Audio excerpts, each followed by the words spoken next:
Indiano, economista de formação, Pavan Sukhdev fez carreira no setor financeiro. Em 2008, resolve tirar uma licença do Deutsche Bank para liderar a iniciativa Economia Verde, encabeçada pelo Programa das Nações Unidas para o Meio Ambiente.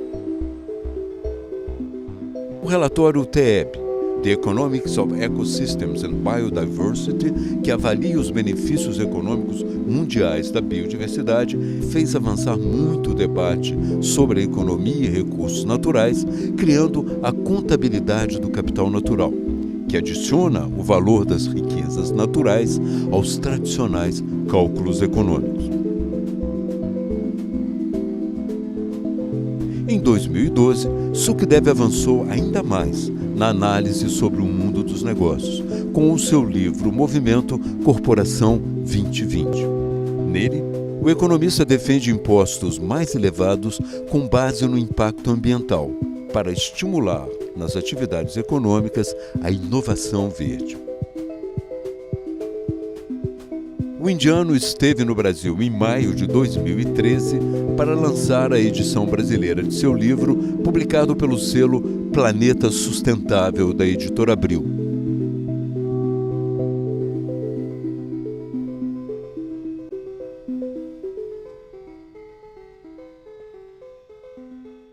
Existe uma distância grande entre o que acontece nas corporações e o que acontece no mundo financeiro no que se refere a esse universo da sustentabilidade. Como é que você vê essa ponte acontecendo, especialmente nas decisões de investimento que, de alguma forma, estão associadas aos riscos da nova economia? If we look at the impacts of corporations in a narrow sort of way, in terms of their own impacts on climate, on fresh water, etc., and if you try and apply the same logic to banks, you might end up with the conclusion that banks' impacts are very low because they don't have the cost to climate change, to energy use, to freshwater extraction, waste pollution, etc., that corporations do. But the indirect impacts of banks on the economy and on corporations are in fact huge, because it is the banks who decide what kind of business to lend to. Are they going to lend to brown businesses with all the risks that their externalities entail and suggest, or are they going to lend to new green businesses which are seeking to move in a direction where they make profits but they also seek positive externalities, they avoid some of the more important issues of costs of climate change, of freshwater extraction, which are heading us towards planetary boundaries, in other words, heading the economy in the wrong direction. So finance which supports green industry, finance which provides the opportunity for new ideas to take hold and transform the economy from brown to green, unfortunately does not happen often enough. And I think that's where banks have to be asked to focus, by investors, by governments, and by their own managements, in their own interest. Because if they keep investing and they keep transacting with only the old kind of economy, chances are that in 7 to 10 years, they might not have the business opportunities that they have today.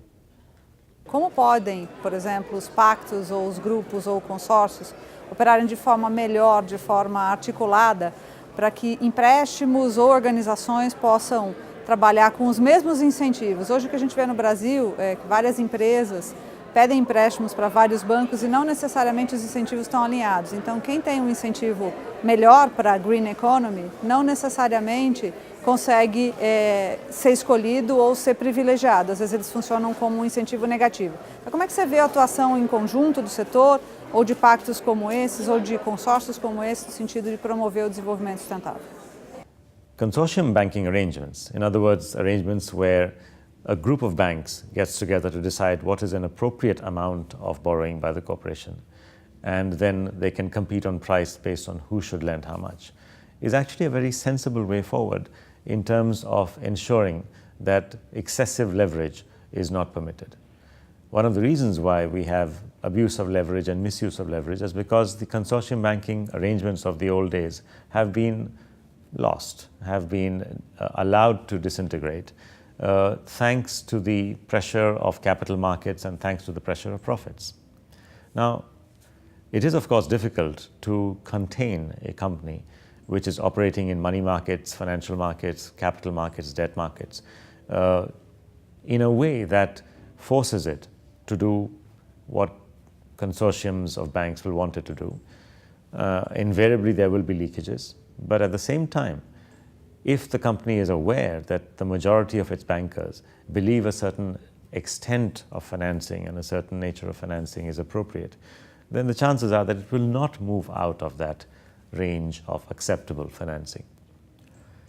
When you have that in place, then I think applying risk management principles and applying appropriate criteria for what kind of lending is right can also work. And one of those applications could be to introduce sustainability as a criterion for selecting lending portfolios.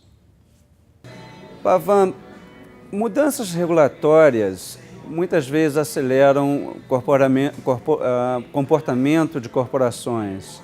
O sistema B, o Benefit Corporations, por exemplo, tem fomentado essa mudança e permitindo que empresas sejam líderes em transformação.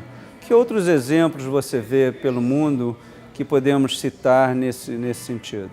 There are actually many examples where regulation changes, new regulations, new taxes have actually been positive for companies, businesses, and for economies. Take the case of Sweden, for instance, where they've had taxes on emissions for decades, and it has spurred innovation in a direction and provided them leadership opportunities in the space of renewable energy and energy efficiency. Take the case of Norway, for instance, where petroleum is a big business, but Norway has forever, from a long time, been taxing petroleum as a mineral resource. Resource taxation right now is 79% of the volume of oil that is extracted. So these are examples where regulations and taxes have actually assisted innovation and assisted companies and sectors to move in the right direction. And there's no reason why this should not continue. Eu queria perguntar para o Pavan o que ele acha dos relatórios de sustentabilidade atualmente e se ele acha que os relatórios integrados podem ajudar a pavimentar esse caminho para as corporações 2020. Today's reporting structures for corporations are really all over the place. We produce financial reports for the analyst and the investor. We produce sustainability reports for the CSO or the NGO. The reality is that there should be one report. Why should we have different perspectives projected to different parts of society? And to create that one report, you need to integrate natural capital in your financial reporting framework.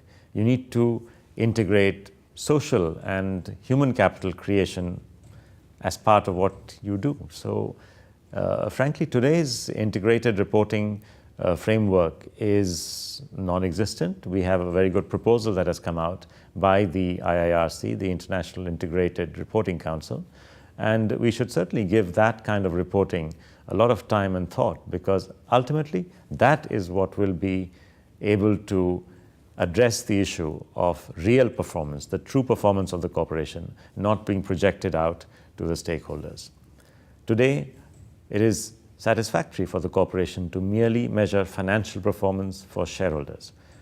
What should be satisfactory, in fact, is to measure holistic, total performance for stakeholders across all forms of capital: human, natural, social, physical, financial. All of that should be part of one report.